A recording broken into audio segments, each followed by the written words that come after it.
Père, nous te remercions pour l'étude biblique de ce soir. Merci de nous avoir menés ici. Merci pour tous les gens qui se connectent. Alors nous prions que ta parole bénéficie chacun de nous au nom de Jésus. Seigneur, je prie que notre foi se mélange avec la parole, que notre foi avec la parole transforme chaque vie, nous transfère du lieu où nous sommes à là où tu veux que nous soyons. Merci parce que tu nous as exaucés. Au nom de Jésus, nous prions. Merci beaucoup. Asseyez-vous. Nous allons à Jacques chapitre 2. Je lis le verset 25 et verset 26. Qui dit Jacques 25, le verset Jacques 2, 25. Rahab, la prostituée, ne fut-elle pas également justifiée par les œuvres lorsqu'elle reçut les messagers et qu'elle les fit partir par un autre chemin? Voyons le verset 26 qui dit: comme le corps sans âme est mort, de même la foi sans les œuvres est morte. Ici, on voit l'apôtre Paul qui écrit aux croyants. Il nous écrivait, nous devons nous rappeler que ceci fait aussi partie des Écritures inspirées. Les Écritures ne se contredisent pas. L'apôtre Paul soulignait la foi, la grâce pour avoir la justification, le salut, la conversion et l'affiliation dans le royaume de Dieu. Ici, Jacques soulignait l'autre côté et disait que Rahab ne fut-elle pas également justifiée par les œuvres lorsqu'elle reçut les messagers. Il y a des gens qui croient que ce que Jacques a écrit contredit, s'oppose à ce que Paul avait écrit. Pas du tout. Jacques parlait des œuvres qui accompagnent la foi et Paul disait que les œuvres avant la foi sont mortes. Donc il n'y a pas de contradiction. Vous êtes sauvés non pas les œuvres que vous auriez faites avant le salut, mais après que vous êtes sauvés et vous êtes créés pour de bonnes œuvres. Donc, on nous dit en Hébreux chapitre 11, le verset 31, ici Paul écrivait aux croyants, à l'épître aux Hébreux, ici il parlait de Rahab. C'est par la foi que Rahab, la prostituée, ne périt pas. Parce qu'elle était sauvée, elle était transférée du camp de ceux qui périssent au camp de ceux qui sont sauvés et qui sont demeurés vivants. Ne périt pas avec les rebelles, elle a cru.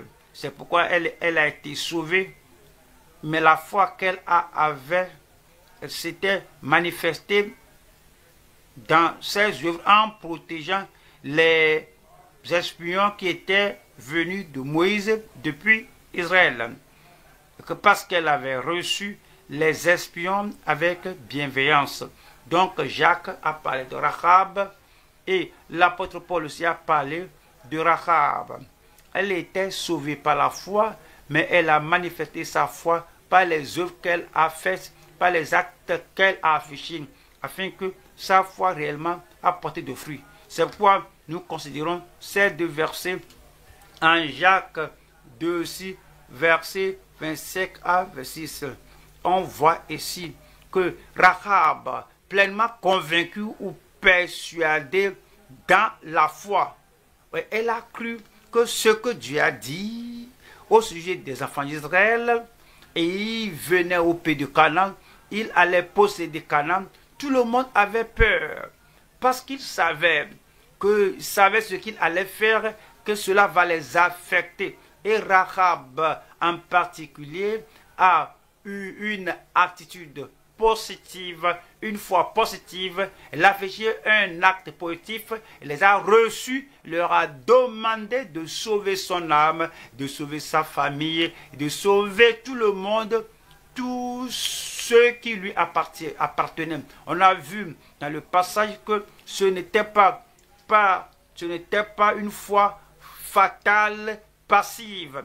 La foi passive dit ce que Dieu va faire, qu'il le fasse. S'il veut détruire le pays de Canaan, qu'il s'en aille, qu'il le fasse.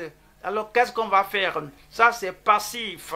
Lorsque vous voyez la promesse de Dieu, lorsque vous lisez la promesse de Dieu, lorsque vous voyez ce que Dieu a déclaré, que ce soit sur la justification d'un côté ou bien au côté du jugement, et si vous êtes comme Rahab, vous allez vous mettre à l'action, vous allez vous repentir, vous allez changer, vous allez faire les œuvres dignes de la repentance. Si vous avez la foi, que vous êtes convaincu, persuadé, la foi, alors vous êtes persuadé dans la foi, vous allez vous mettre à l'action, vous allez vous repentir et changer, et vous allez recevoir la miséricorde de Dieu et la justification pour le salut du Seigneur. Ceux qui sont passifs vont dire que oui, ceux qui seront sauvés. Si Dieu s'intéresse à me sauver, qu'il le fasse. Il ne va pas se repentir, il ne va pas changer, il ne va pas faire des œuvres dignes de la repentance. Il va espérer que le salut va venir après tout. Non, ça c'est la foi passive. Ceux qui ont la foi passive, qui ne font rien, ils périssent. Mais celui-là qui a la persuasion dans la foi, la conviction dans la foi, c'est la personne convaincue, persuadée. Alors que maintenant je vois la miséricorde de Dieu de façon pratique, c'est ainsi qu'on est sauvé. Nous allons voir 3 points ici. Nous allons voir le premier point. Expérimenter la conversion et la confirmation personnelle grâce à la foi régénératrice. La foi qui nous sauve, la foi qui nous régénère, la foi qui transforme tout et qui fait de nous de nouvelles créatures en Christ. Deuxième point, c'est échapper à la condamnation pour la corruption passée à travers la foi reconnue. La foi que Dieu lui-même reconnaît, la foi que pas les espions envoyés par Moïse, Rahab a reconnu cette foi, et que s'ils vont venir détruire Jéricho, Josué a dit, cherchez la femme, la fin, qu'elle échappe au jugement. 3, c'est la consécration durable et les caractéristiques permanentes pour la foi résiliente, la foi ferme, la foi qui continue de tenir bon, la foi qui demeure dans le Seigneur, la foi qui reste dans la parole de Dieu, qui accomplit, qui remplit les conditions que Dieu lui-même a posées, que les espions ont dit à Rahab. La consécration durable, l'engagement durable, oui, la soumission totale avec les caractéristiques permanentes de la foi résiliente. Allons au premier point. Le premier point, c'est expérimenter la conversion et la confirmation personnelle grâce à la foi régénératrice. Nous allons à Jacques 2, 25 dit Rahab. Alors, on a parlé d'Abraham, on a déjà lu ça. Il était juste. Abraham avait foi en Dieu. Lorsque Dieu a appelé Abraham, il n'a pas dit, si tu veux me sauver, sauve-moi. Mais je ne vais pas, sinon jouer un rôle positif du salut. Il a été appelé à sortir de la Chaldée. Il en était sorti. Il a obéi au Seigneur, ne sachant là où il allait. Et puis, il était justifié, il était sauvé. Il est devenu ami de Dieu. Et il était reconnu par Dieu, accepté par Dieu comme un homme de foi. Il était sauvé et non pas les œuvres.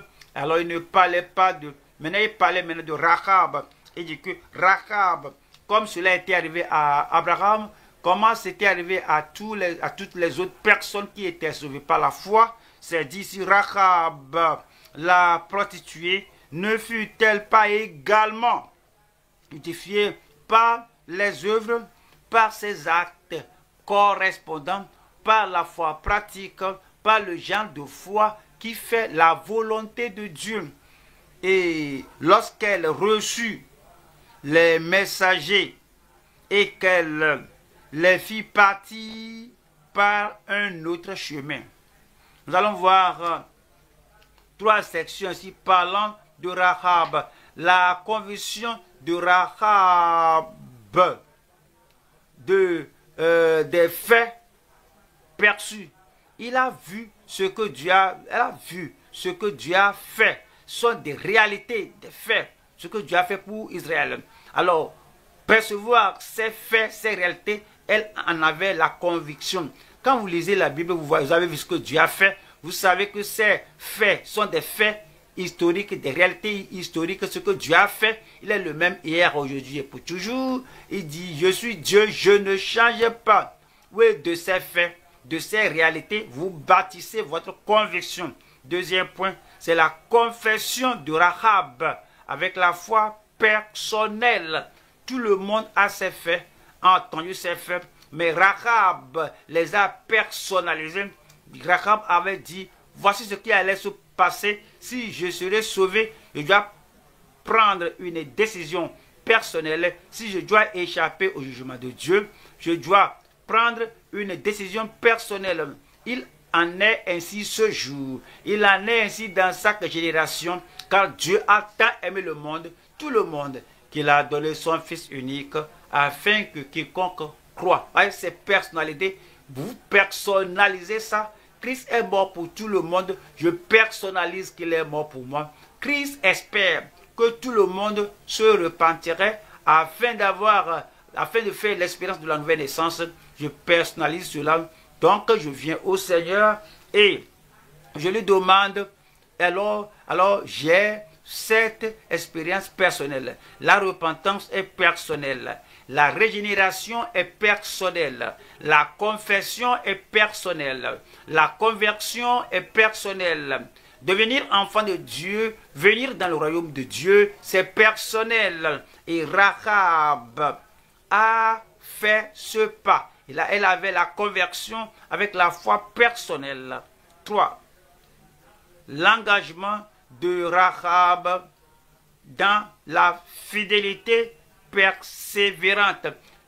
Et elle était fidèle à toutes les conditions posées. C'est la même chose qu'on fait aujourd'hui après la repentance qui est personnelle. Vous venez dans le royaume de Dieu, c'est personnel. Et puis vous démontrez l'expérience que vous avez, l'expérience du salut, parce que à cause de cette réponse personnelle à la parole de Dieu, et vous continuez de mener la vie dans la fidélité à la parole de Dieu, c'est aussi personnel.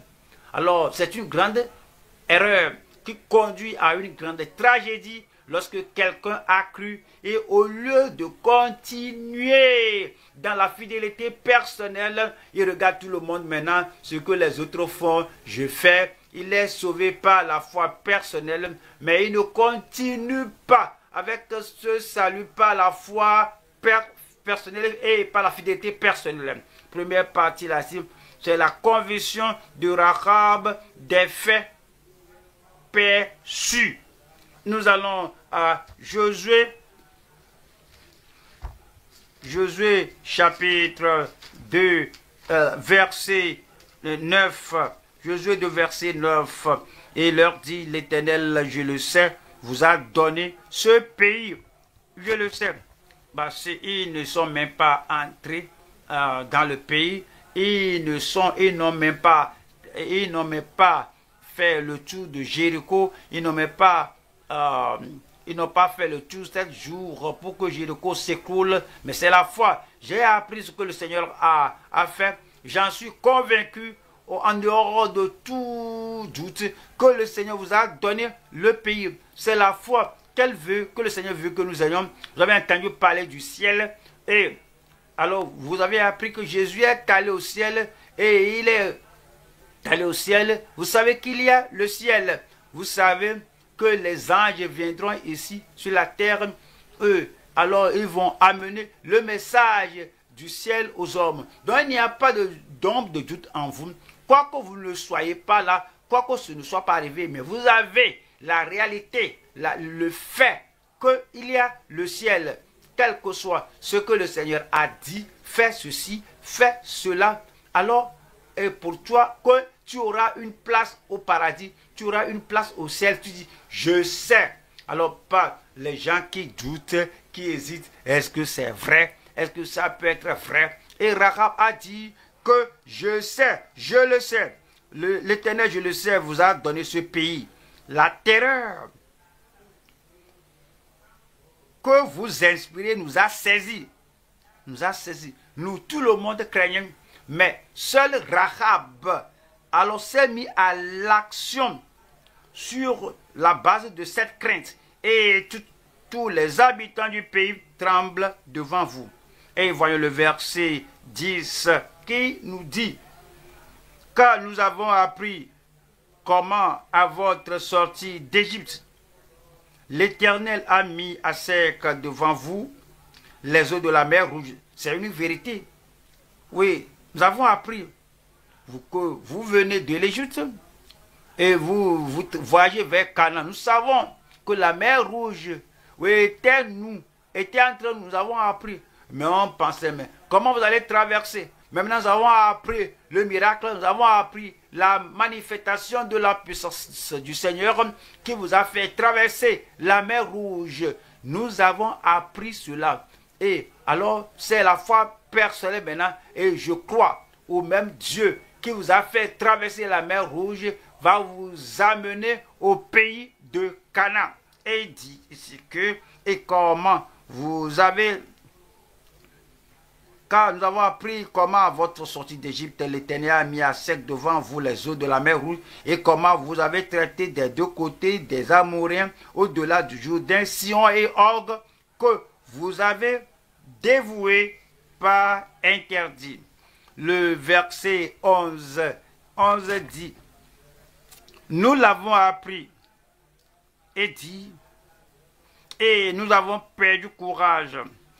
À cause de ce qu'elle a appris, à cause de ce qu'ils ont entendu, et il n'y avait pas de courage, il n'y avait pas de force en aucun homme. Et tous nos esprits sont abattus à votre aspect, car c'est l'Éternel, votre Dieu, qui est Dieu en haut. Regardez, une païenne, une animiste, regardez celle qui n'a pas eu une étude systématique de la Bible. Regardez, une païenne qui n'a pas entendu, écouté directement d'un enseignant de la parole, d'un prophète. Cependant, le peu qu'elle a entendu, elle pensait cela, croyait à cela, réfléchissait sur cela, disait, je sais qu'il y a un Dieu là, le Dieu au ciel, et que votre Dieu qui est Dieu en haut, dans les cieux, et en bas sur la terre. Alors cela lui a donné la conviction. Elle a vu ce que le Seigneur a fait, comment il les a fait sortir du pays d'Égypte pour les amener au pays de Canaan. Vous avez appris plus que Rahab, la prostituée, a entendu. Vous avez vu la destruction, vous avez vu la destruction de Jéricho, vous avez vu la destruction de Goliath, vous avez vu de l'eau sortir du rocher, vous avez entendu parler de ces choses que Jésus-Christ, notre Seigneur et Sauveur, a faites. Avez-vous pensé à ces choses? Est-ce que vous croyez, est-ce que vous avez bâti votre conviction sur la base de ce que Christ a fait? C'est ce qu'elle a fait. Elle a bâti sa conviction sur la base de la parole de Dieu qu'elle a entendue et savait que cela, c'est une vérité. Nous allons à Matthieu 13. Ici, nous avons le problème des religieux au temps de Christ. Eux aussi, ils ont appris, ils ont vu tout ce que Christ avait fait. Et ils ont entendu son message, ils savaient. Et que si votre justice ne surpasse pas celle des scribes, c'est la justice extérieure des scribes et des pharisiens, vous n'entrerez pas, vous ne serez pas sauvés. Il leur a dit que comment ils seront sauvés. Repentez-vous et croyez à la bonne nouvelle. Ces gens-là ont entendu les paroles de Christ. Ils n'ont pas fait exactement comme Rahab. Ils n'ont pas bâti leur conviction. Ils n'ont pas décidé qu'ils allaient obéir, quoi qu'ils aient entendu de Christ directement. Matthieu 13, le verset 14. Et pour eux s'accomplit cette prophétie d'Ésaïe. Vous entendrez de vos oreilles. Et vous ne comprenez point. Vous regarderez de vos yeux. Et vous ne verrez point. Vous voyez? Mais vous ne voyez pas. Vous entendez, mais vous ne comprenez pas. Vous ne faites aucune conclusion. Vous n'avez aucune conviction de ce que vous avez entendu. Et le verset 15 dit, car le cœur de ce peuple est devenu insensible. Leur cœur est insensible. Ils ont endurci leurs oreilles et ils ont fermé leurs yeux. Rahab n'a pas fermé ses yeux. Elle n'a pas bouché ses oreilles. Elle n'était pas lente à entendre. Elle méditait sur ce qu'elle a entendu. À cause de cela, elle a bâti sa conviction. Mais ces gens ici, là, au temps de Christ, ils ne pensaient pas ce qu'ils ont entendu. Ils ont fermé leur cœur. Ils ont fermé leurs yeux. Ils ont endurci leurs oreilles et ils ont fermé leurs yeux, de peur qu'ils ne voient de leurs yeux, qu'ils n'entendent de leurs oreilles, qu'ils ne comprennent de leur cœur, qu'ils ne se convertissent et que je ne les guérisse. Tous ces pharisiens qui ont suivi Jésus par-ci par-là, ils ont posé des questions, Jésus leur a répondu, ils avaient entendu la parole de la vie, la parole du salut, ils avaient entendu la parole qui pouvait les sauver, qui pouvait sauver chacun d'eux, mais ils n'ont pas pensé à ce qu'ils ont entendu. Donc ils ont péri après avoir entendu de Christ, écouté de Christ directement. Nous voici ce jour, nous avons entendu parler du salut, nous avons entendu parler de la justification, nous avons entendu parler de la puissance de Dieu qui transforme tout corps et toute vie. Mais est-ce que nous y pensons? Est-ce que nous l'acceptons?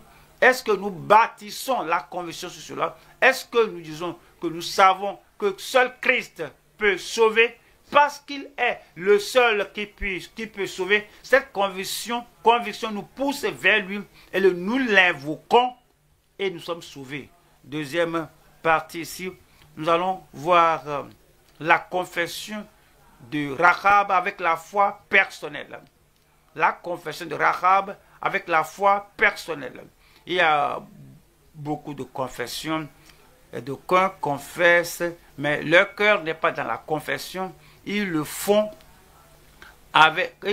par réflexe. Ils l'ont fait le dimanche passé, ils vont le faire ce dimanche, ils vont le faire le dimanche prochain. C'est la confession. Alors que j'ai péché, attendez. Pharaon a dit cela aussi, non? Attendez. Saul a dit cela.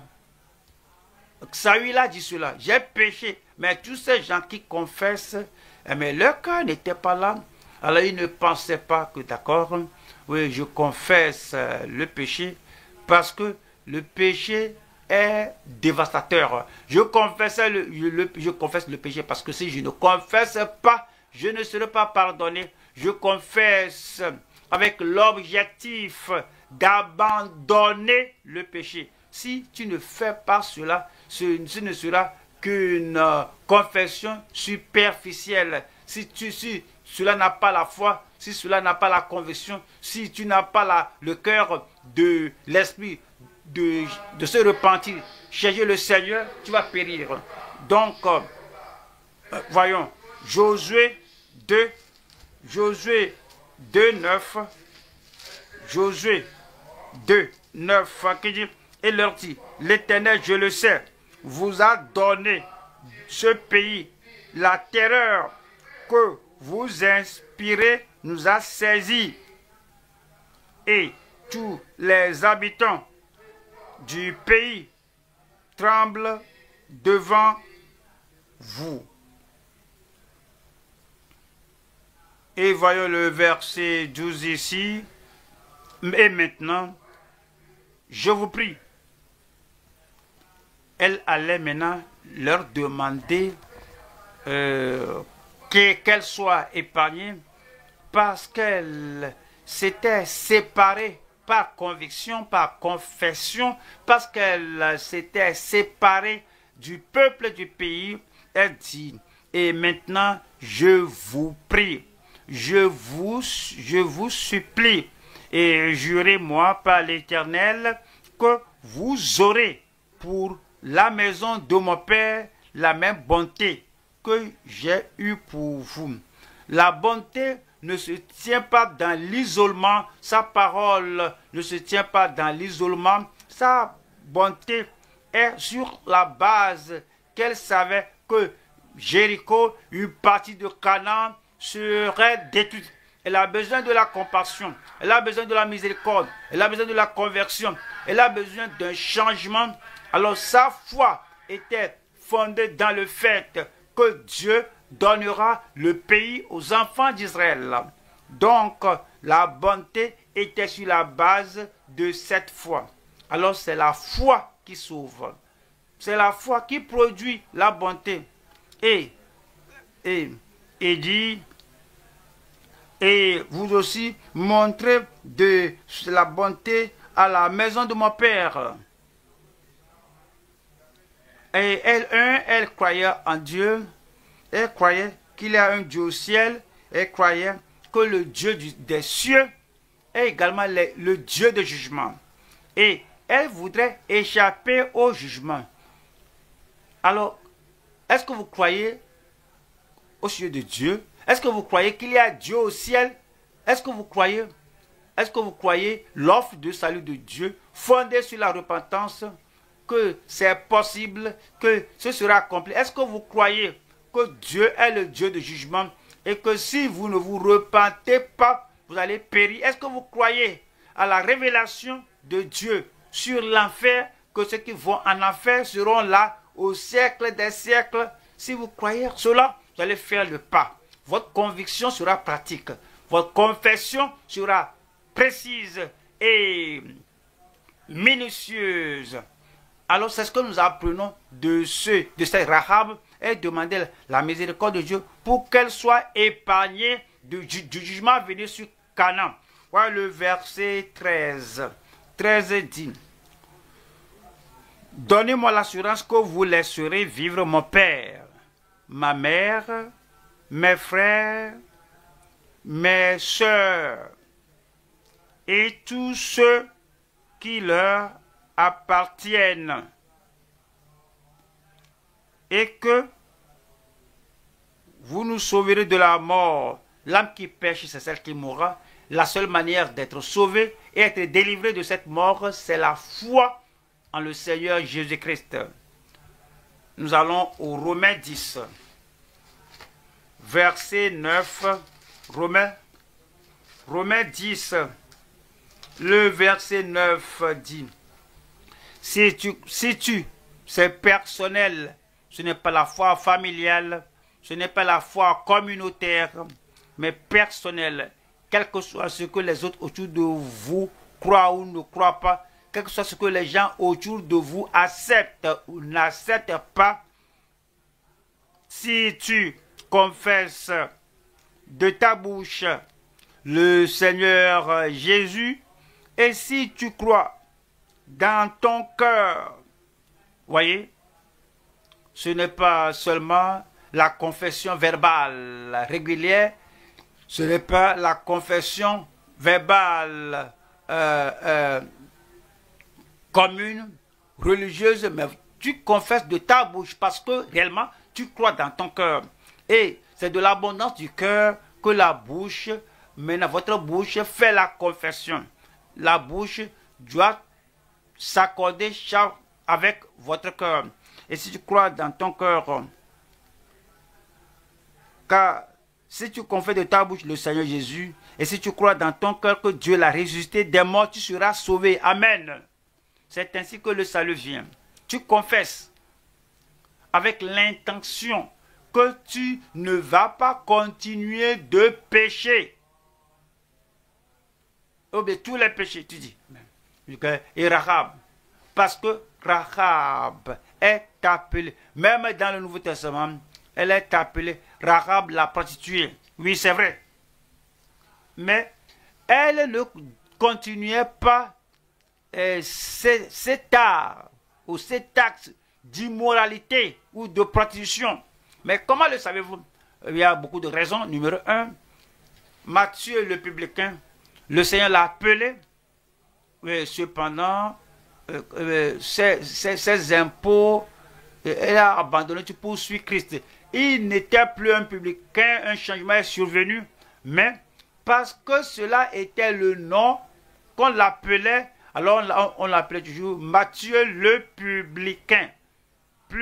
Il n'était plus un collecteur d'impôts, il ne faisait plus le mal, il n'est plus quelqu'un qui estorque.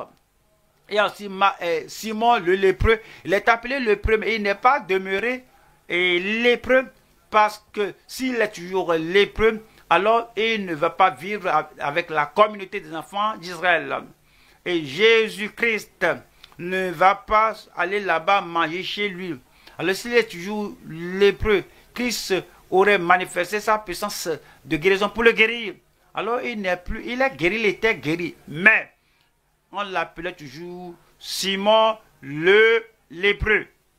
Maintenant, Rahab, la prostituée, elle ne demeurait pas dans cet art de prostitution. Comment le savons-nous? À part l'exemple que je vous ai donné, nous connaissons cela parce qu'une prostituée ne sera pas permise de vivre au sein des enfants d'Israël. Une prostituée sera chassée, sera exclue. Elle s'est repentie, elle n'était plus une prostituée. Non seulement ça, finalement elle s'était mariée en Israël, une prostituée. Et si elle est venue en Israël, à la nation d'Israël, et que continue cette prostitution et ce style de vie abominable, elle ne serait pas en mesure de se marier à un Israélite.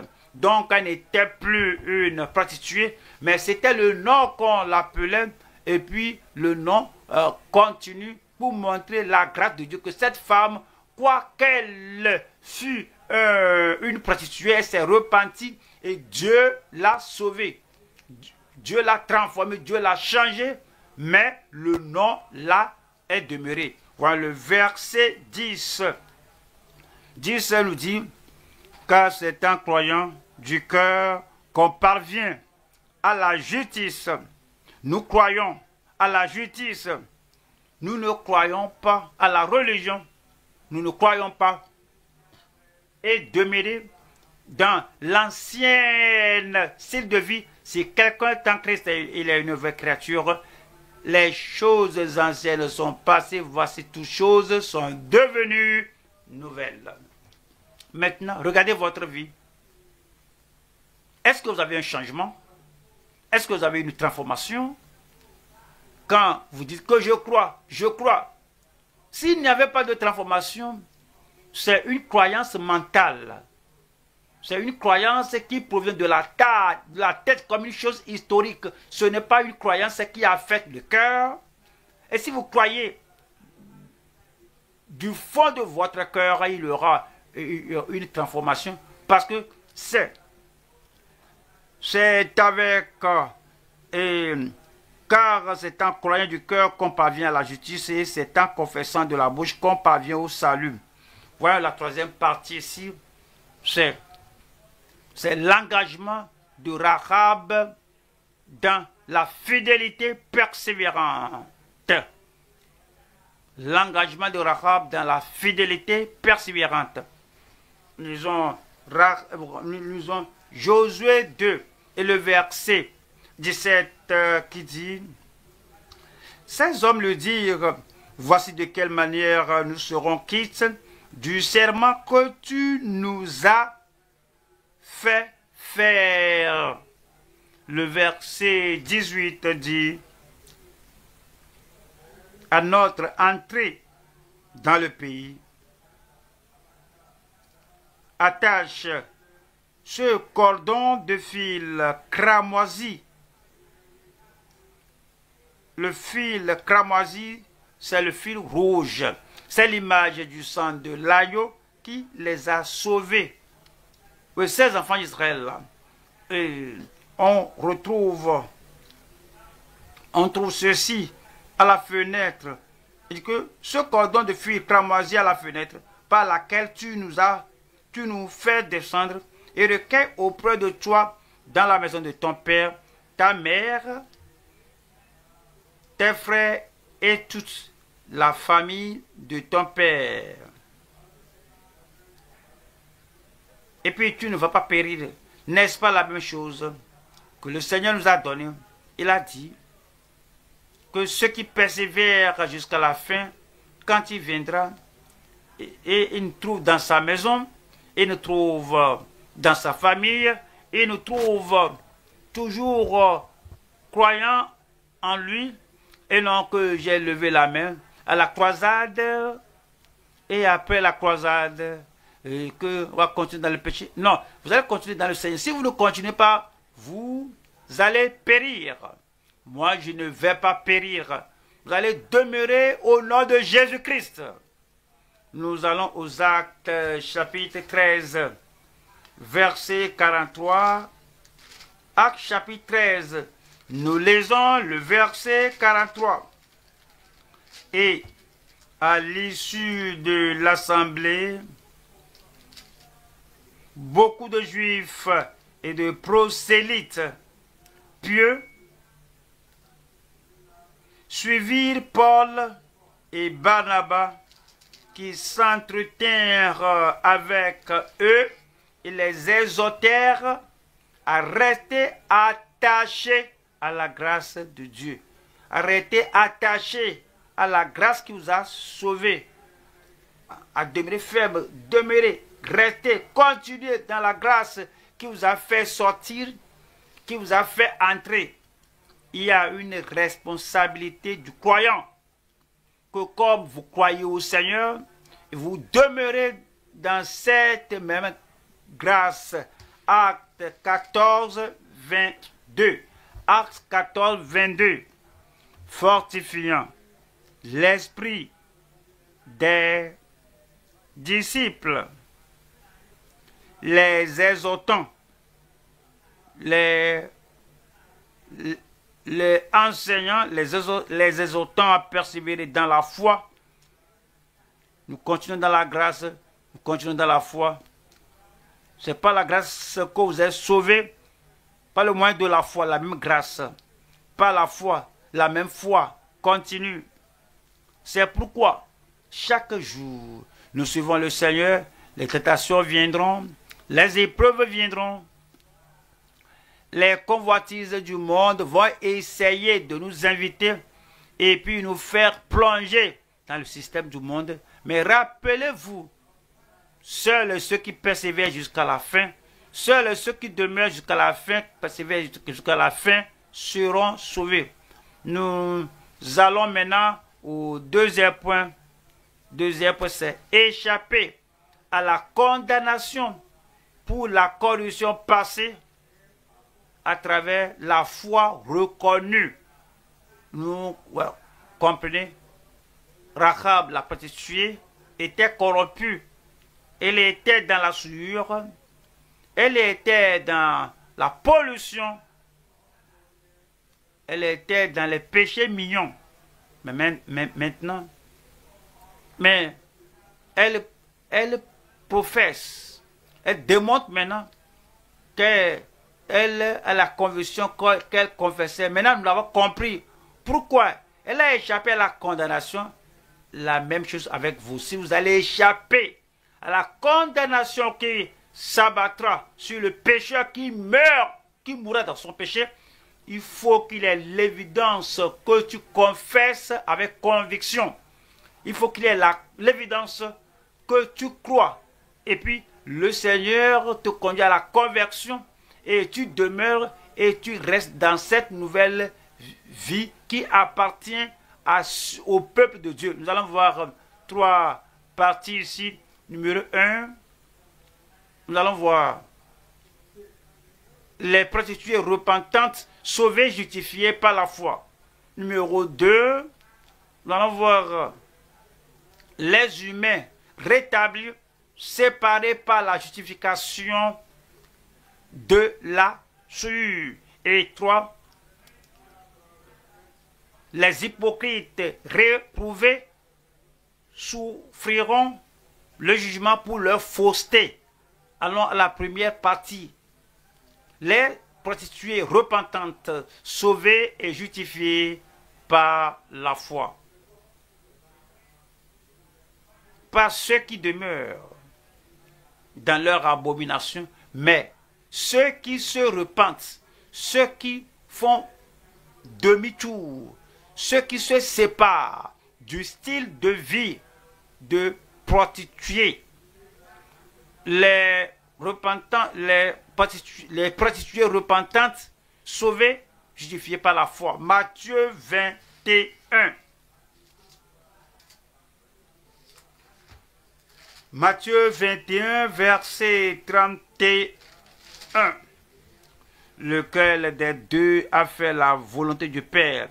Le Seigneur Jésus a narré la parabole d'un père qui parle à son enfant, va faire ceci. Il dit, non monsieur, mon papa, il est allé. Il a dit l'autre second que, et va dire, non. Mais après tout, il a changé de décision, il est allé. Alors le Seigneur dit que lequel des deux, il répondit le premier. Et Jésus leur dit, lequel des deux a fait la volonté du Père? Il répondit le premier. Et Jésus leur dit, je vous le dis en vérité, les publicains et les prostituées vous devanceront dans le royaume de Dieu. À commencer, je dois reconnaître le courage de Christ, la fortitude de Christ, de pouvoir dire aux religieux que lui, qu'il a pu dire aux pharisiens religieux, aux sadducéens religieux, que les publiés, les prostituées, les publicains les devanceront dans le royaume.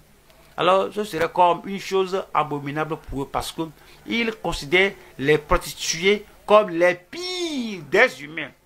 Maintenant, ces prostituées ont la possibilité de se repentir, de sortir de leur abomination, et elles l'ont fait.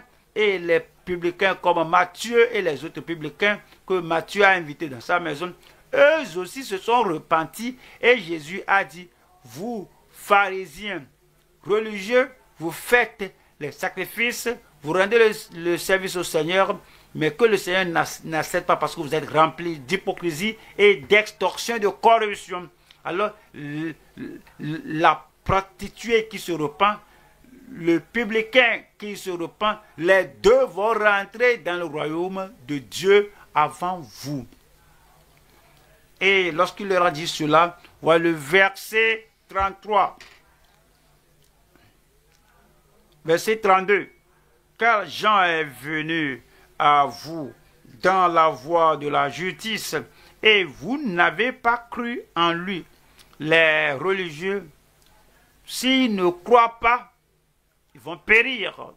Quelle que soit la religion, le christianisme, l'autre religion, ou l'autre, quel que soit le nom de la religion, dans une religion donnée, je fais de bonnes œuvres, je fais ceci et cela.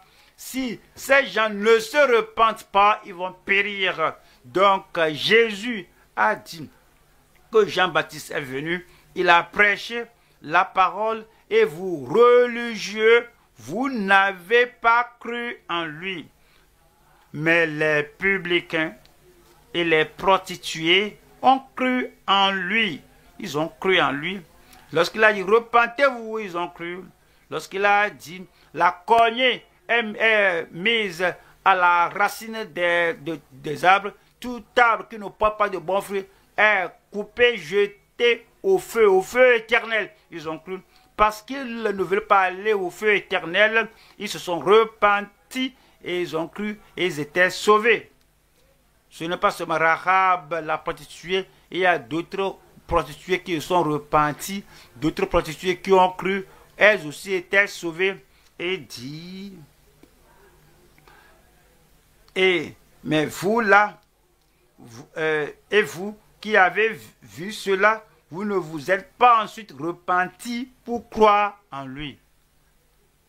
Et c'est très clair ici que quiconque se détourne du péché et croit au Seigneur Jésus peut être sauvé, peut être pardonné. Et sa vie sera totalement transformée. Nous allons à 2 Pierre, 2 Pierre 3, 9.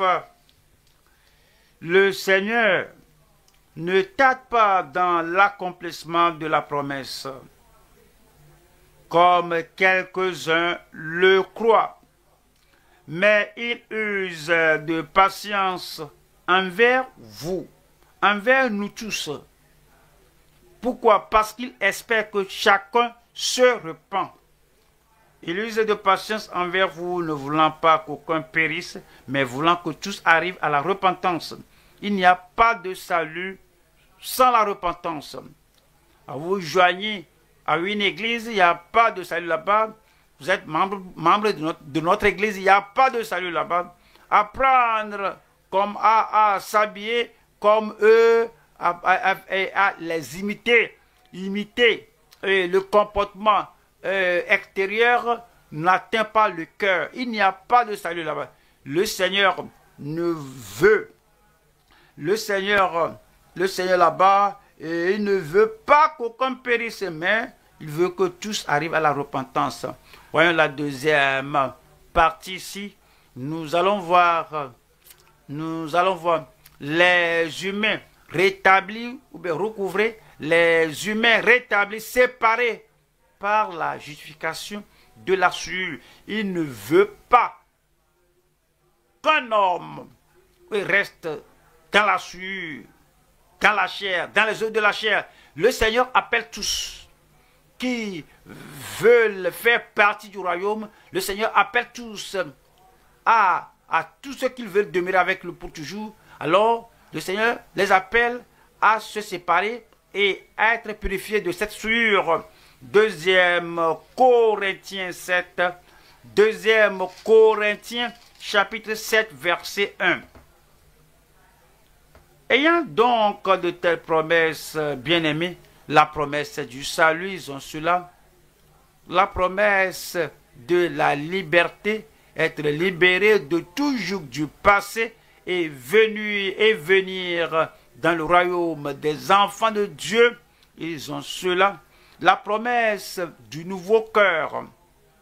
Je t'ôterai le cœur de pierre, je vous donnerai un cœur de chair. La promesse de l'esprit, je répandrai mon esprit sur vous afin que vous puissiez faire ma volonté.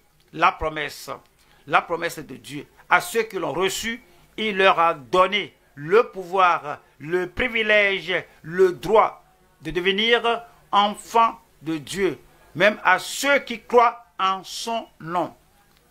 Ayant donc de telles promesses, bien-aimés, purifions-nous de toute souillure de la chair, de toute souillure de la chair.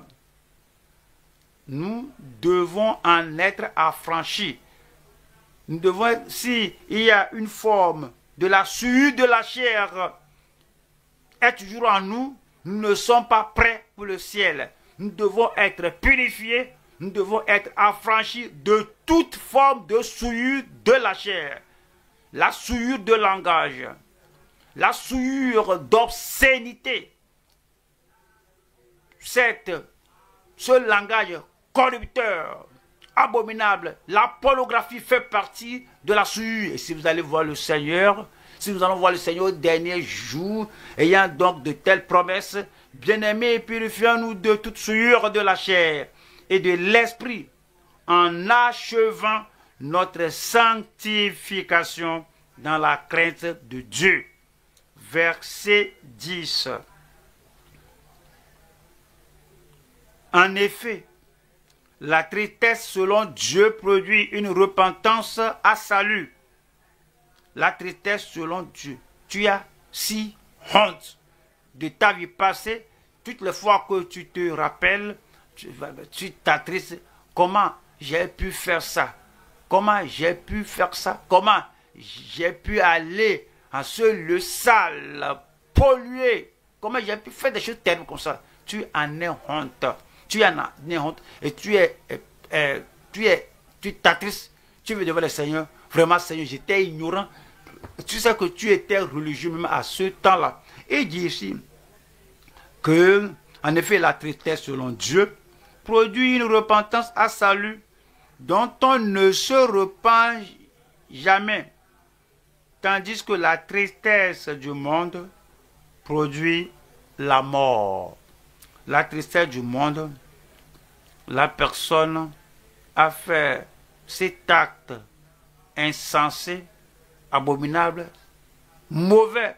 La personne ne savait pas qu'elle sera attrapée en flagrant délit. Elle a été attrapée. Elle ne savait pas que ce sera révélé. C'est révélé. Alors, la honte, alors l'inquiète, la honte, la triste. C'est parce qu'il va se passer après que cela est connu. C'est la tristesse du monde. Mais avant que vous n'ayez pas, avant que vous n'ayez cette honte, cette chose terrible, alors que la tristesse qui conduit à la repentance, alors soit là pour que vous ayez le salut du Seigneur. Jacques, chapitre 1, verset 21. Jacques 1, verset 21. C'est pourquoi, rejetant toute souillure, si vous êtes né de nouveau, rejetant toute souillure, si vous professez connaître le Seigneur et que le sang de Jésus-Christ vous a lavé, purifié, vous n'aimez plus ces choses souillées de la chair. C'est pourquoi, rejetant toute souillure et tout excès de malice, vous êtes devenu une personne rebelle et continuez dans ce que vous savez être mauvais et vous faites cela avec témérité, vous faites cela avec le courage, avec le cœur endurci. Et tu dis, si tu réclames, non, si tu professes appartenir au Seigneur, mets-toi, mets de côté, mets à part tout suer, tout excès de malice. Et maintenant vous recevez avec douceur la parole qui a été plantée en vous et qui peut sauver vos âmes. Ézéchiel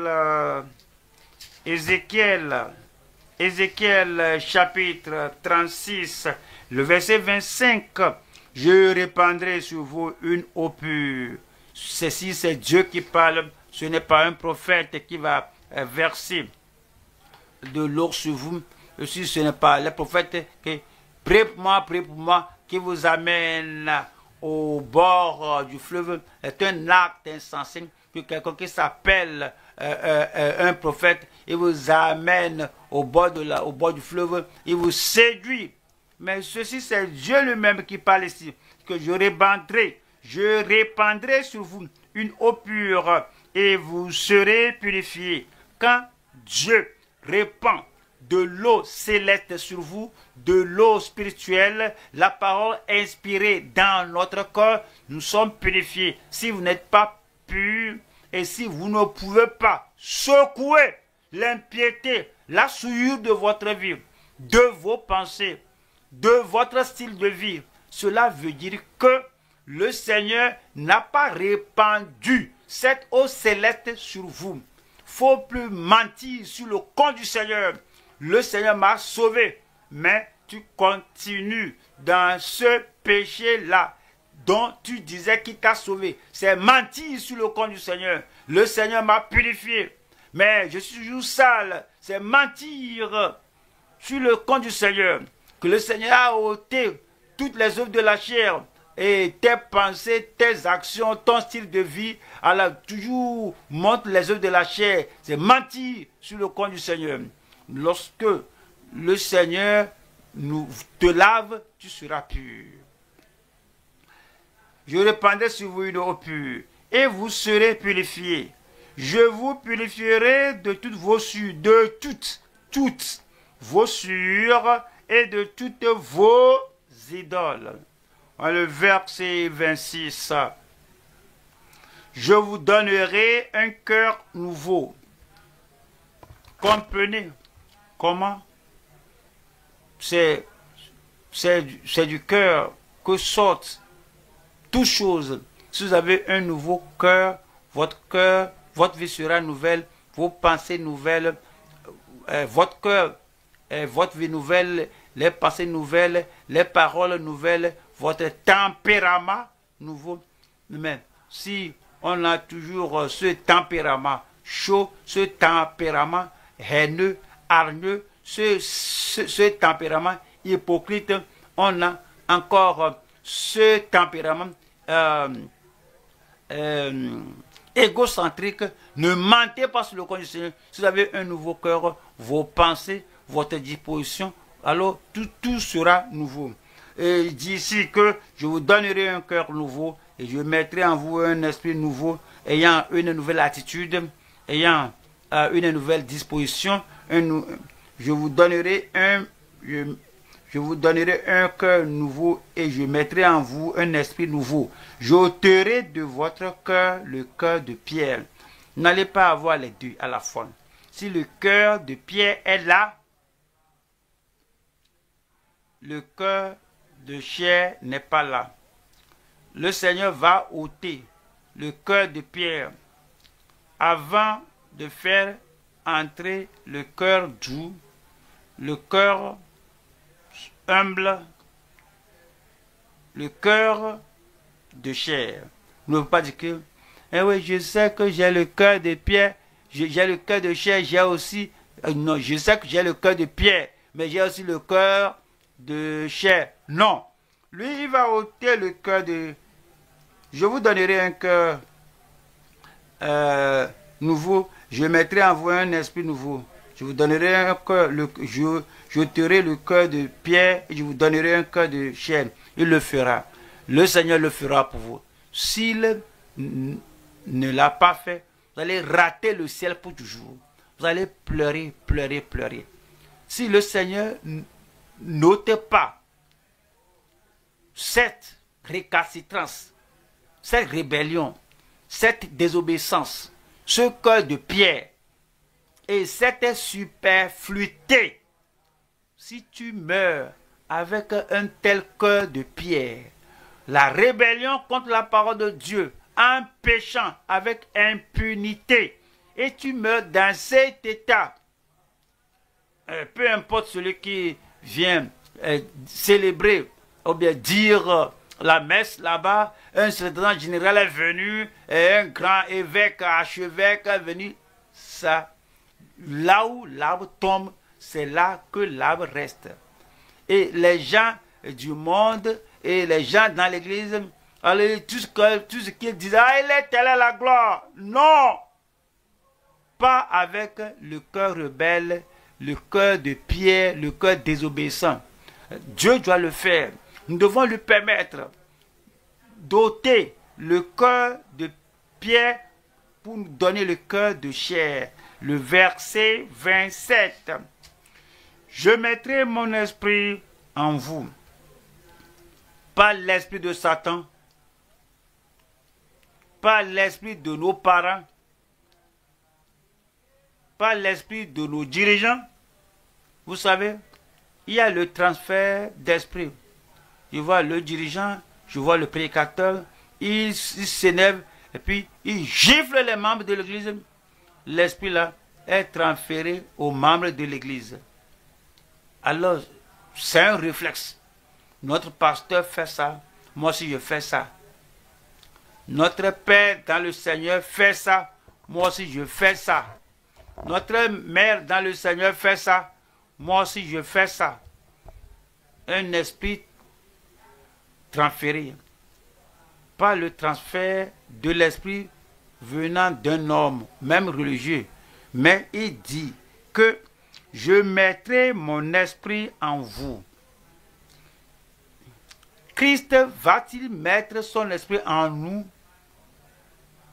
Si Christ fait ça, c'est un esprit doux, humble, un esprit honnête, qui ne change rien pour séduire les autres.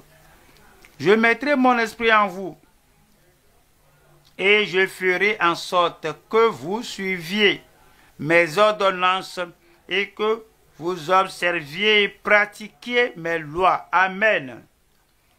Allons à la troisième partie ici. Nous allons voir les hypocrites réprouvés qui souffriront le jugement pour la fausseté. Il y a des hypocrites qui n'ont pas réellement aucune vie pure pour soutenir la profession de leur conversion. Jacques chapitre 2, verset 20. Jacques 2, le verset 20 dit: veux-tu savoir, ô homme vain, que la foi sans les œuvres, la foi sans les actions correspondantes, la foi sans les fruits, la foi sans le résultat de la véritable foi. Veux-tu savoir, ô homme vain, que la foi sans les œuvres est inutile? Voilà le verset 26. 26 dit: comme le corps sans âme est mort, de même la foi sans les œuvres, la foi sans les actions correspondantes, la foi sans les fruits pratiques positifs est morte. La foi morte ne sauve personne. Tous ces gens-là, que la foi morte, sont considérés comme des réprouvés. Ils ne vont pas demeurer, rester dans le royaume de Dieu. Tite 1, verset 16. Ils font profession de connaître Dieu. Ils font profession d'être enfants de Dieu. Ils font profession d'être convertis de Christ. Ils font profession d'être nés de nouveau. Ils font profession de connaître Dieu.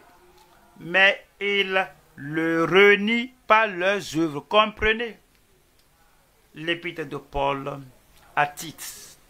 Il dit la même chose.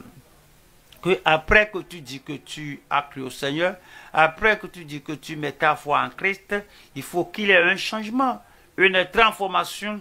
Si la transformation n'est pas là, Paul nous dit par l'inspiration de l'Esprit, ils font profession de connaître Dieu, mais ils le renient par leurs œuvres.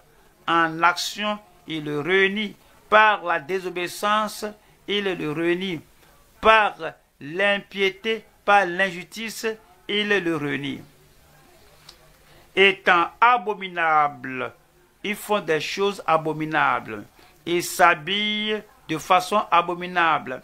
Ils parlent de façon abominable. Ils font des choses de la chair qui sont abominables aux chrétiens, à Christ et au Dieu du ciel, étant abominables, rebelles et incapables d'aucune bonne œuvre. De telles personnes ne peuvent pas et ne vont pas aller au ciel. Maintenant, si tous les hypocrites vont au ciel et les pécheurs vont au ciel, si l'incorrigible va au ciel, le ciel sera comme ce monde. Pourquoi nous voulons aller au ciel? Si le ciel là sera comme la terre ici, avec des hypocrites, avec des menteurs, avec des choses abominables, les gens abominables, les gens méchants. Non, ce n'est pas le cas. Il dit que recherchez la paix avec tous et la sanctification sans laquelle personne ne verra le Seigneur. Nous allons au troisième point maintenant. Troisième point, c'est la consécration durable et les caractéristiques permanentes de la foi résiliente. Lorsque la tempête surgit, vous restez ferme. Vous êtes résilient. Lorsque la tentation, les épreuves viennent, lorsque les gens font des choses contre vous qui doivent vous faire tomber, qui doivent vous faire céder, qui doivent vous faire dire que c'est comme que c'est ce chemin de la sainteté est dur. Quand ils croient que tout ce qu'ils font, ils te poussent, ils te tirent, ils te battent et tu continues de rester dans la même voie, sur la même conviction scripturelle biblique, tu es résilient, tu as cette foi résiliente. Alors, la consécration durable et les caractéristiques permanentes de la foi résiliente. Nous allons aux Hébreux 11. Hébreux 11, 31. C'est pas la foi que Rahab, la prostituée, ne périt pas. Comprenez? La foi d'obéissance, la foi de résilience, la foi régénératrice, la foi juste. Ce n'est pas que je crois en Dieu, je crois en Dieu, mais tu demeures une prostituée. Non, je crois en Dieu, et puis elle est unie, elle est dans la communion avec les païens à Jéricho. Non, elle croit en Dieu, et cette foi en Dieu l'a fait sortir de cette relation, de cette intégration avec les incroyants. C'est par la foi que Rahab, la prostituée, ne périt pas avec les rebelles. Elle s'est séparée des gens qui ne croient pas. Et tout ce qu'ils font ensemble, partout où ils vont ensemble, maintenant elle croit au Seigneur. Et voici là où elle se tenait. Et tous les gens qui ne croyaient pas, alors vont prendre des combats, des armes de guerre contre les gens de Dieu, que moi je ne veux pas en faire partie. C'est le genre de foi qui montre qu'on est véritablement enfant de Dieu. Et ne périt pas avec les rebelles. Et puis il s'est dit, parce qu'elle avait reçu les espions avec bienveillance. Elle a reçu les espions avec bienveillance. Les Cananéens, les gens de Jéricho, n'ont pas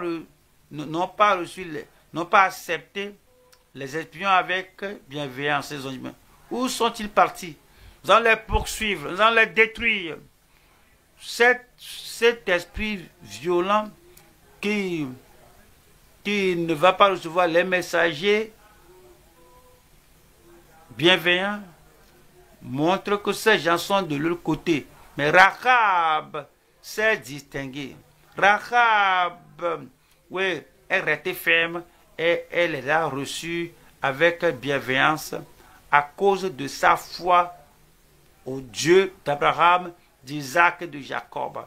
Nous allons voir trois sections ici. Numéro 1, la foi attendue malgré la condamnation de son peuple. 2, c'est la fidélité attendue et la dépendance grâce à la condition de la promesse. 3,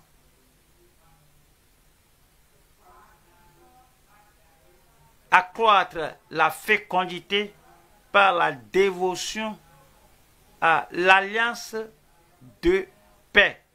Allons à la première partie. La foi attendue. La foi qui attend, qui espère, malgré la condamnation de son peuple. Et nous allons à Josué chapitre 2. Josué 2, verset 8. Josué 2, 8.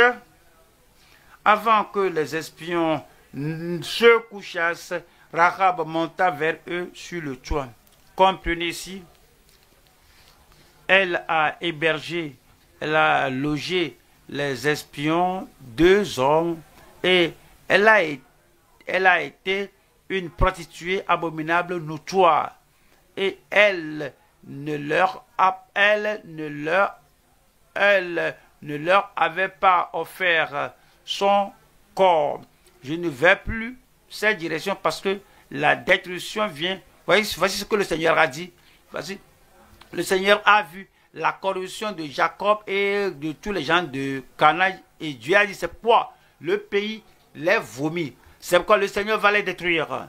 Et elle savait cela. Et pour elle maintenant, qu'elle maintenant se lève maintenant et qu'elle commence à s'offrir à ces gens, ce sera une abomination. Sinon elle aurait péri. Le point c'est que quel que soit votre passé, si vous venez au Seigneur, ce passé doit drastiquement changer. La grâce de Dieu fait cela, la foi en Christ fait cela. Et cette prostituée, Rahab, alors, si elle continue, elle vient, et puis elle leur offrit ce qu'elle offrait aux autres hommes, montre qu'elle n'avait pas la conviction qui conduit à la conversion. Pensez à votre vie. Si votre vie passée d'immoralité, d'adultère, si votre vie passée de fornication, si votre vie passée de désobéissance, votre vie passée de rébellion, votre vie passée de tabagisme, votre vie passée de toxicomanie, d'ivrognerie, si cela continue et si Christ vient, vous allez périr. Donc si quelqu'un est réellement converti et né de nouveau, l'ancien style de vie ne demeure pas. Donc on nous dit qu'elle est venue vers eux. Le verset 9 dit, 9, et leur dit, l'Éternel, je le sais, vous a donné ce pays. La terreur que vous inspirez nous a saisis, et tous les habitants du pays tremblent devant vous.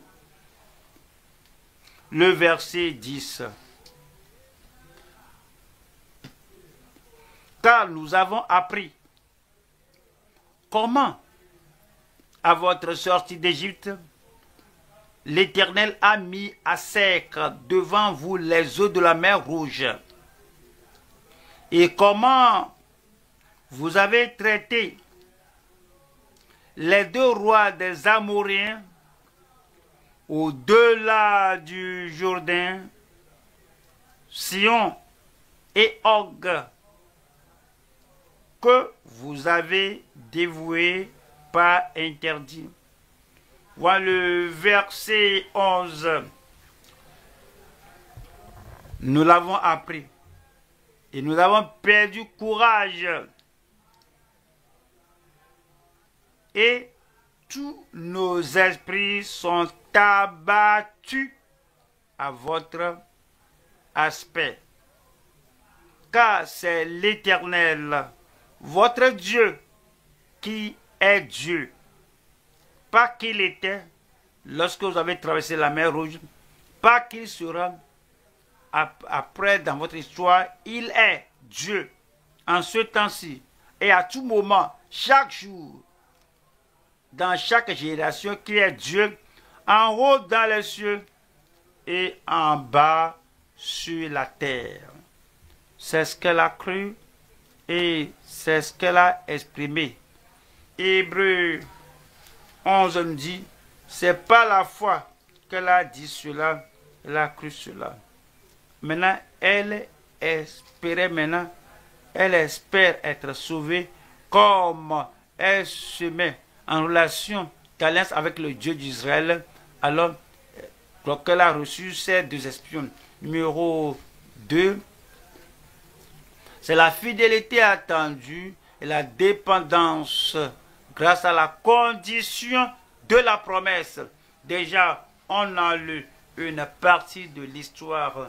Ils avaient dit que oui, ce fil cramoisi, alors que tu as mis sur la fenêtre comme un signe que tu t'es identifié en tant que candidat pour le salut, que cela demeure là-bas en permanence, et puis tu rassembles tes pères, ton père, ta mère, tes soeurs, tes frères qui rentrent là-bas, qui demeurent avec toi sous la protection du fil cramoisi. Si quelqu'un sort de là, la personne mourra, son sang sera sur lui-même. Mais tous ceux qui vont demeurer, rester sous la marque du sang de l'agneau, son sang sera sur nous. Si quelque chose arrive à la personne, alors elle s'est accordée avec cette condition de promesse. Dans la Josué 2, le verset 14.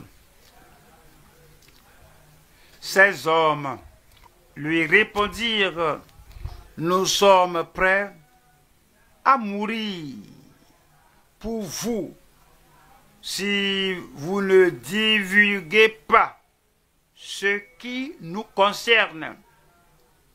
Et quand l'Éternel nous donnera le pays, nous agirons envers toi avec bonté, avec les termes de l'alliance et fidélité.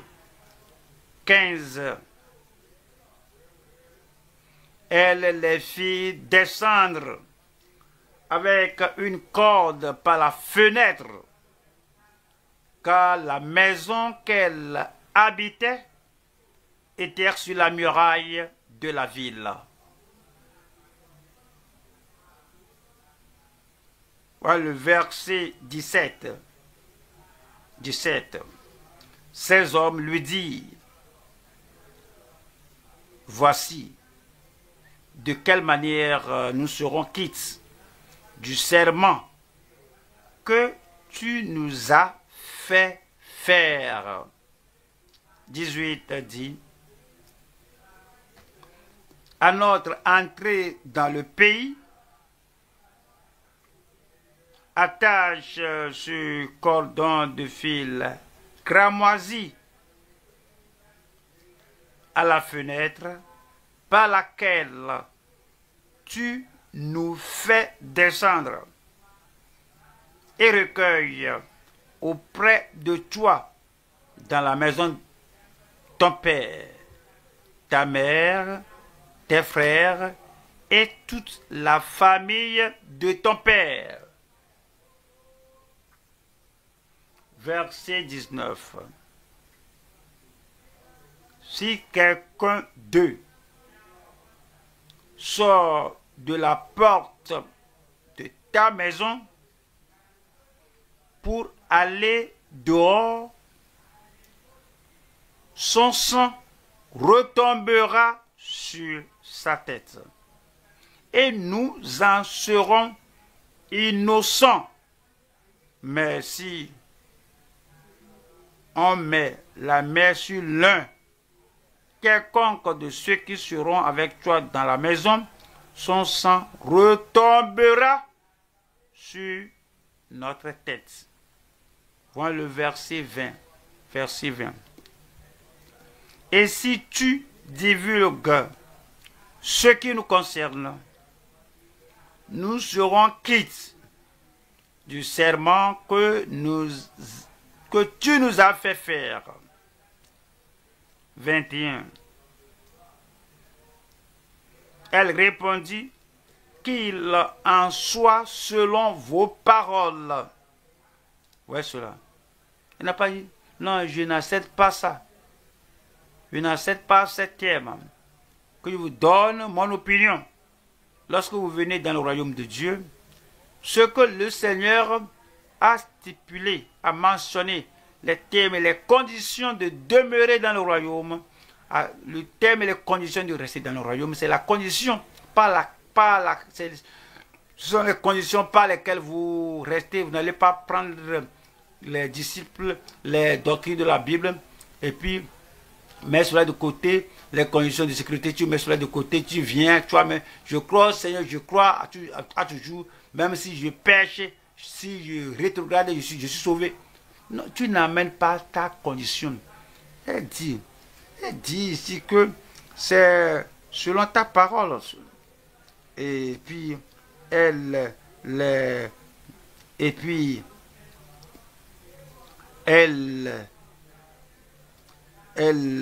laissa et elle attacha le cordon de cramoisi à la fenêtre. Nous allons rester selon la condition du Seigneur au nom de Jésus. Je verrai le sang, je passerai par-dessus vous. Mais si tu sors de la sécurité du sang de l'agneau, le salut ne va pas demeurer. Nous allons aux Hébreux 10, 38. Hébreux 10, le verset 38. Et mon juste vivra par la foi. Nous croyons que nous sommes venus à la vie éternelle par la foi. Nous continuons dans cette foi en Christ, afin que, comme nous sommes justifiés, le juste et mon juste vivra par la foi. Mais s'il se retire, mon âme ne prend pas plaisir en lui. 39. Nous ne sommes pas de ceux qui se retirent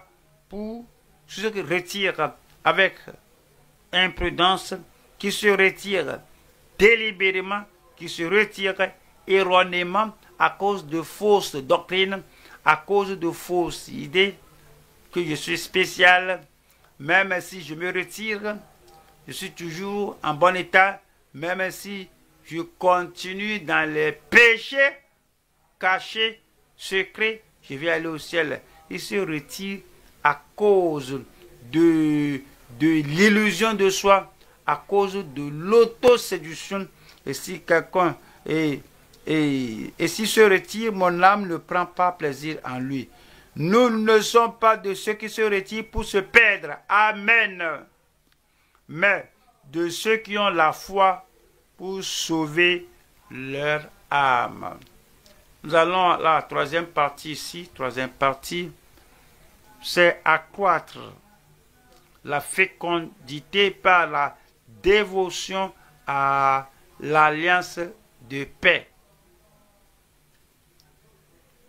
Quel doit être le cas? Quel était le cas lorsque les Israélites étaient arrivés et que les murailles de Jéricho étaient tombées? Il était au lieu où les espions l'ont laissé.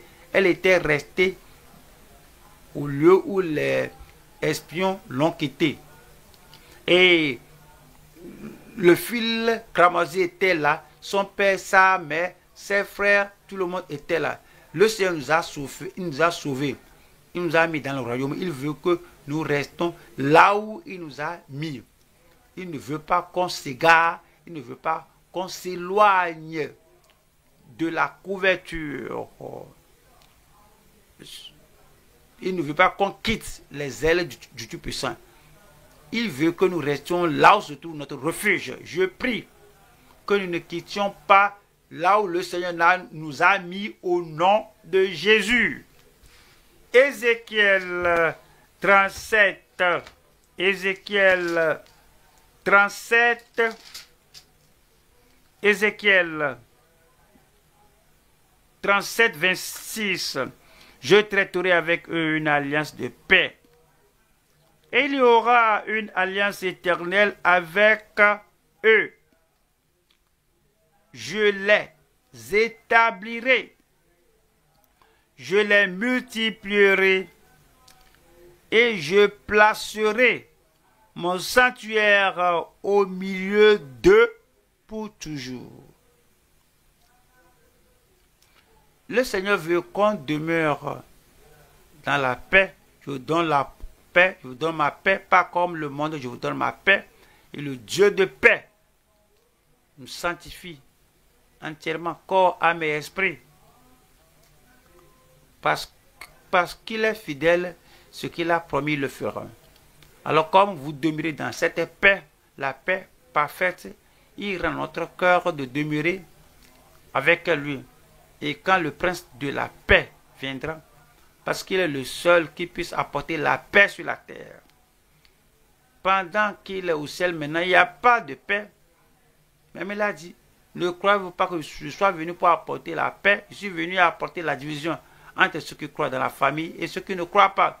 Mais lorsqu'il viendra, il va amener cette paix-là.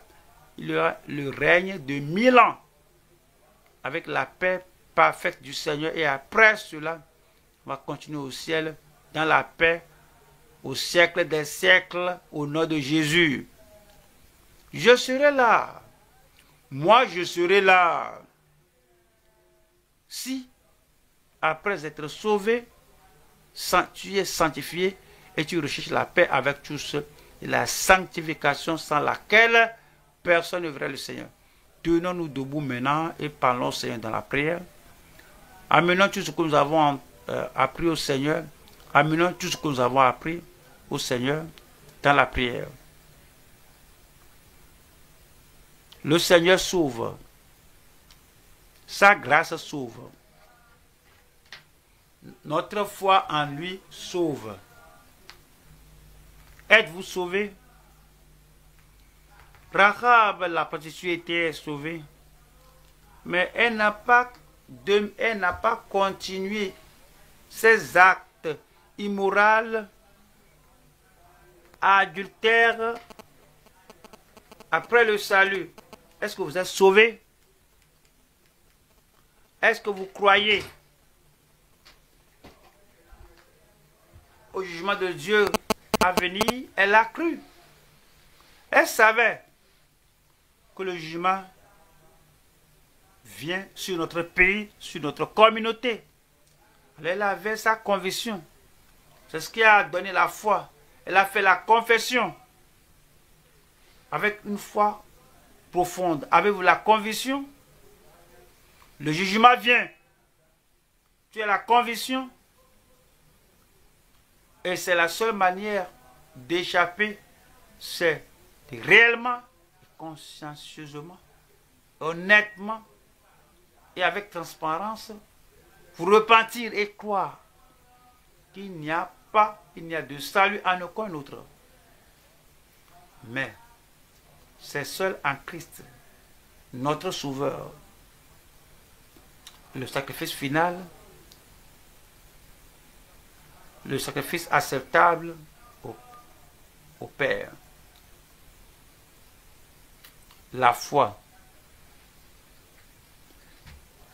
qui ne regarde aucune autre direction pour le salut. Rahab n'a pas regardé aucune autre direction. Les gens ont... Son peuple a cette tradition, mais n'a pas regardé leur tradition. En tant que prostituée professionnelle, elle sait comment avoir les hommes et comment attirer les hommes, séduire les hommes à ses œuvres mauvaises. Mais lorsque les espions sont arrivés, elle savait que voici ma chance pour le salut. Elle était purifiée de toute cette sagesse charnelle. Elle n'a rien proposé à ces hommes-là. Elle était purifiée. Elle était totalement séparée. Elle était complètement convertie. Elle était totalement transformée. Votre salut est-il pareil?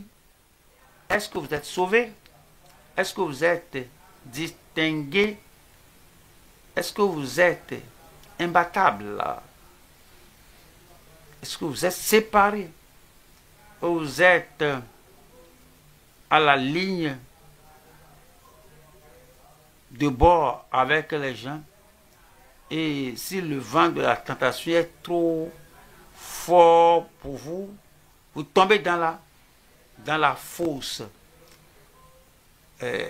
Réconciliez-vous avec Christ, réparez votre vie avec Christ, confessez au point d'abandonner.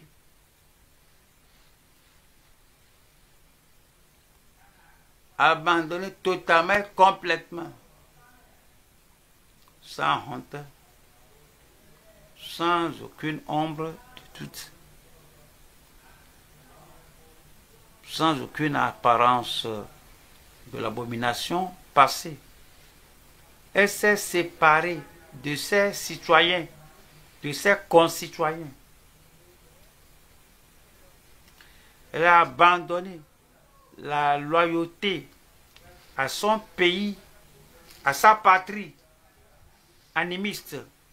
Maintenant, elle serait maintenant loyale au Dieu du ciel et de la terre. Il n'y a pas de doute au sujet de sa foi, au sujet de sa conversion. Finalement, elle était amenée à la communion de la famille d'Israël. Elle s'était même mariée. Et si elle avait un double caractère, vivant dans sa vie passée avec la souillure abominable, puis parfois se comporter comme une Israélite, si elle avait ce caractère double, si elle avait cela, elle ne serait pas restée en Israël. Elle est devenue même une aïeule du Seigneur Jésus-Christ. Et c'est par elle, par la lignée, par sa lignée, Jésus est venu dans le monde. Cela montre clair sa conviction. Votre conversion est-elle claire, est-elle distincte? Ou bien, avez-vous abandonné la superfluité des mauvaises choses, la rébellion, le cœur de pierre? Est-ce que cela est ôté? Est-ce que le Dieu du ciel a répandu l'eau pure là sur vous? Est-ce que vous êtes pur et vous êtes plus blanc que la neige? Vous êtes plus blanc que la neige. Est-ce que vous êtes une nouvelle créature en Christ? Est-ce que l'Esprit de Dieu, qui connaît tous les secrets, et que cela rend le témoignage à votre cœur que vous êtes sauvé? Vous êtes pur, vous êtes blanc, vous êtes plus blanc que la neige. Pas de secret dans votre vie. Est-ce que vous êtes ferme sur la conviction? Est-ce que vous vivez au-delà de tout opprobre? Est-ce que vous êtes en paix dans votre cœur? Est-ce que vous êtes saint dans votre cœur? Sans la sanctification, personne ne verra le Seigneur. Pensez à l'éternité. Pensez au fait d'échapper au jugement qui viendra sur tous ceux qui demeurent dans leur péché. Comme vous allez retourner à la maison, continuez la prière.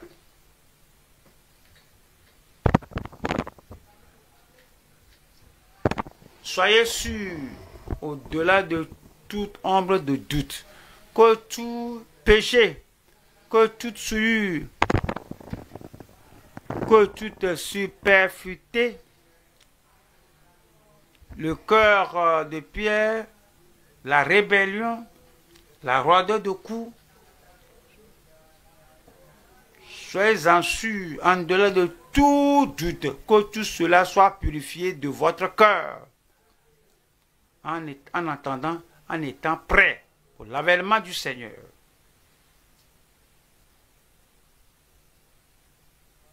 Notre Père, nous te remercions pour l'exposition de ta parole. Nous prions que tu écrives ta parole sur la table de nos cœurs au nom de Jésus-Christ. Nous demandons que tu aies pitié et que tu manifestes ta grâce et que tu nous accordes ce don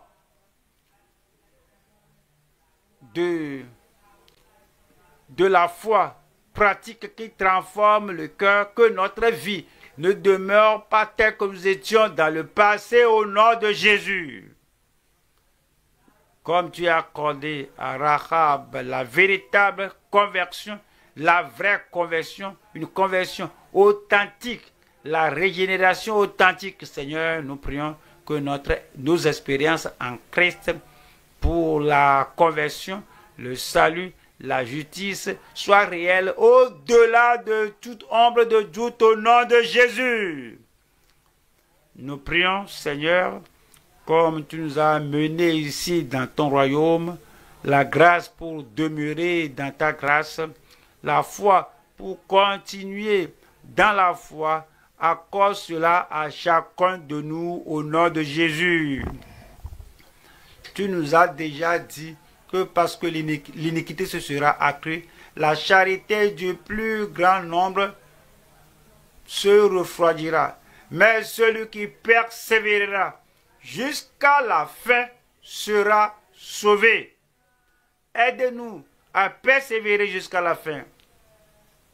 En temps de tentation, en temps d'épreuve, nous n'allons pas tomber au nom de Jésus. Nous prions que la mauvaise, que l'habitude passée, le tempérament passé et la colère passée, la souillure du passé ne reviennent pas dans nos vies au grand jamais au nom de Jésus. Tu nous as purifiés, aide-nous à demeurer purs. Tu nous as purifiés, aide-nous à rester purs. Aide-nous à être toujours dans l'attente de l'avènement du Seigneur et d'être prêts à tout moment que le Seigneur viendra. Merci Seigneur pour la réponse. Au nom puissant de Jésus, nous prions.